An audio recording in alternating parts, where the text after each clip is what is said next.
Chhaava film की संक्षिप्त कहानी। फिल्म की शुरुआत छत्रपति शिवाजी महाराज के शक्तिशाली मराठा साम्राज्य को दिखाने से होती है। मराठा साम्राज्य की समृद्धि, शक्ति और संगठन को भव्य तरीके से प्रस्तुत किया जाता है। शिवाजी महाराज अपने पुत्र संभाजी को एक महान योद्धा और योग्य उत्तराधिकारी के रूप में तैयार कर रहे हैं। पिता पुत्र के बीच गहरा भावनात्मक संबंध दिखाया जाता है, जिससे दर्शकों को संभाजी के संघर्षों और जिम्मेदारियों का एहसास होता है। शिवाजी महाराज की मृत्यु के बाद मराठा दरबार में सत्ता संघर्ष शुरू हो जाता है। कई लोग संभाजी महाराज के खिलाफ षड्यंत्र रचते हैं, लेकिन वह अपनी वीरता और चतुराई से सभी विरोधियों को मात देते हैं। इस बीच मुगल सम्राट औरंगजेब की नज़र भी मराठा साम्राज्य पर होती है और वह इसे नष्ट करने के लिए योजनाएं बनाता है। फिल्म के मध्य भाग में मराठाओं और मुगलों के बीच हुए ऐतिहासिक युद्धों को भव्य रूप से प्रस्तुत किया जाता है। संभाजी महाराज की युद्ध नीति, उनकी बहादुरी और रणनीतिक कौशल को विस्तार से दिखाया जाता है। वह अपने सीमित संसाधनों के बावजूद मुगल सेना का डटकर सामना करते हैं और कई महत्वपूर्ण जीत हासिल करते हैं। युद्ध के दृश्य बहुत ही भव्य और रोमांचक हैं, जो दर्शकों को मराठा योद्धाओं की वीरता और बलिदान से परिचित कराते हैं। फिल्म का सबसे भावनात्मक और शक्तिशाली भाग वह है जब मुगलों द्वारा संभाजी महाराज को यातनाएं दी जाती हैं, लेकिन वह अपने धर्म, सम्मान और स्वाभिमान से कभी समझौता नहीं करते। औरंगजेब उन्हें इस्लाम अपनाने के लिए मजबूर करता है, लेकिन संभाजी महाराज अपने दृढ़ संकल्प से उसे चुनौती देते हैं। अंततः उन्हें क्रूर तरीके से शहीद कर दिया जाता है, लेकिन उनकी वीरता और बलिदान मराठा इतिहास में अमर हो जाता है। एट लास्ट, छावा सिर्फ एक ऐतिहासिक फिल्म नहीं, बल्कि एक महानायक की कहानी है, जिसने अपनी मातृभूमि और स्वतंत्रता के लिए अपने प्राणों की आहुति दी। फिल्म में जबरदस्त एक्शन, भावनात्मक दृश्यों और प्रभावशाली संवादों के साथ साथ एक प्रेरणादायक संदेश भी दिया गया है। छावा फिल्म की संक्षिप्त कहानी। फिल्म की शुरुआत छत्रपति शिवाजी महाराज के शक्तिशाली मराठा साम्राज्य को दिखाने से होती है। मराठा साम्राज्य की समृद्धि, शक्ति और संगठन को भव्य तरीके से प्रस्तुत किया जाता है। शिवाजी महाराज अपने पुत्र संभाजी को एक महान योद्धा और योग्य उत्तराधिकारी के रूप में तैयार कर रहे हैं। पिता पुत्र के बीच गहरा भावनात्मक संबंध दिखाया जाता है, जिससे दर्शकों को संभाजी के संघर्षों और जिम्मेदारियों का एहसास होता है।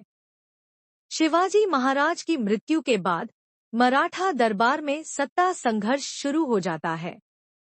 कई लोग संभाजी महाराज के खिलाफ षड्यंत्र रचते हैं, लेकिन वह अपनी वीरता और चतुराई से सभी विरोधियों को मात देते हैं। इस बीच मुगल सम्राट औरंगजेब की नज़र भी मराठा साम्राज्य पर होती है और वह इसे नष्ट करने के लिए योजनाएं बनाता है। फिल्म के मध्य भाग में मराठाओं और मुगलों के बीच हुए ऐतिहासिक युद्धों को भव्य रूप से प्रस्तुत किया जाता है। संभाजी महाराज की युद्ध नीति, उनकी बहादुरी और रणनीतिक कौशल को विस्तार से दिखाया जाता है। वह अपने सीमित संसाधनों के बावजूद मुगल सेना का डटकर सामना करते हैं और कई महत्वपूर्ण जीत हासिल करते हैं। युद्ध के दृश्य बहुत ही भव्य और रोमांचक हैं, जो दर्शकों को मराठा योद्धाओं की वीरता और बलिदान से परिचित कराते हैं। फिल्म का सबसे भावनात्मक और शक्तिशाली भाग वह है जब मुगलों द्वारा संभाजी महाराज को यातनाएं दी जाती हैं, लेकिन वह अपने धर्म, सम्मान और स्वाभिमान से कभी समझौता नहीं करते। औरंगजेब उन्हें इस्लाम अपनाने के लिए मजबूर करता है, लेकिन संभाजी महाराज अपने दृढ़ संकल्प से उसे चुनौती देते हैं।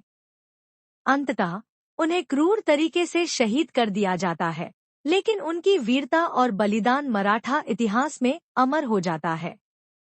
एट लास्ट, छावा सिर्फ एक ऐतिहासिक फिल्म नहीं, बल्कि एक महानायक की कहानी है, जिसने अपनी मातृभूमि और स्वतंत्रता के लिए अपने प्राणों की आहुति दी। फिल्म में जबरदस्त एक्शन, भावनात्मक दृश्यों और प्रभावशाली संवादों के साथ साथ एक प्रेरणादायक संदेश भी दिया गया है।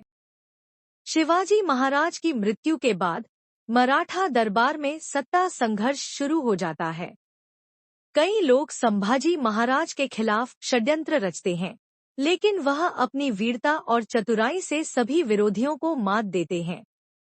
इस बीच मुगल सम्राट औरंगजेब की नज़र भी मराठा साम्राज्य पर होती है और वह इसे नष्ट करने के लिए योजनाएं बनाता है।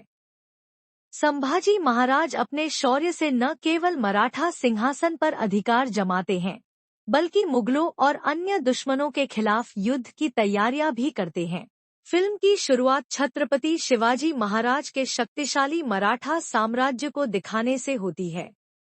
मराठा साम्राज्य की समृद्धि, शक्ति और संगठन को भव्य तरीके से प्रस्तुत किया जाता है। शिवाजी महाराज अपने पुत्र संभाजी को एक महान योद्धा और योग्य उत्तराधिकारी के रूप में तैयार कर रहे हैं। पिता पुत्र के बीच गहरा भावनात्मक संबंध दिखाया जाता है, जिससे दर्शकों को संभाजी के संघर्षों और जिम्मेदारियों का एहसास होता है। एक प्यारी सी मुलाकात रवीना और अयान का मिलना जैसे किस्मत का खेल था। दोनों एक ही कॉलेज में थे, मगर किसी वजह से कभी खास मुलाकात नहीं हुई। फिर एक दिन कॉलेज के प्रोजेक्ट पर दोनों को साथ काम करने का मौका मिला। पहले तो दोनों बस अच्छे दोस्त बने, लेकिन धीरे धीरे रवीना को महसूस हुआ कि उसकी दिल की धड़कन अयान के साथ होने पर तेज हो जाती है। उसकी मुस्कान में एक अलग ही खुमारी थी। अयान को भी रवीना के चेहरे की सादगी और उसकी मासूमियत बहुत भाती थी, लेकिन वह कभी अपनी भावनाओं को पहचान नहीं पाया। फिर एक दिन कैफे में बैठकर अयान ने रवीना से कहा, रवीना, तुम्हारी हंसी, तुम्हारी बातें, सब कुछ मुझे बहुत खास लगता है। क्या तुम मेरी जिंदगी का हिस्सा बनोगी? रवीना की आंखों में चमक आ गई। तुम्हारे बिना मेरी जिंदगी अधूरी सी लगती है, उसने मुस्कुरा कर कहा। इस पल के बाद दोनों का प्यार धीरे धीरे और गहरा हो गया। Next story. दिल की बात। सीमा और विवेक ऑफिस में सहकर्मी थे। शुरुआत में एक दूसरे से ज्यादा बात नहीं करते थे, लेकिन कुछ समय बाद सीमा ने विवेक में एक खासियत देखी। विवेक की सोच और उसकी मासूमियत उसे बहुत पसंद आई। एक दिन ऑफिस के बाद दोनों साथ में कैफे गए। विवेक ने धीरे से कहा, सीमा, मुझे तुमसे कुछ कहना है। सीमा थोड़ी हैरान हुई। क्या बात है? विवेक ने अपनी भावनाओं को शब्द दिए। मैं तुमसे बहुत प्यार करता हूँ। सीमा, क्या तुम मेरे साथ अपना भविष्य देखती हो? सीमा की आंखों में एक हल्की सी मुस्कान आई। मैं भी तुमसे बहुत प्यार करती हूँ। विवेक। उस दिन से दोनों ने एक दूसरे के साथ अपनी जिंदगी को नया मोड़ दिया और प्यार का सफर शुरू हुआ।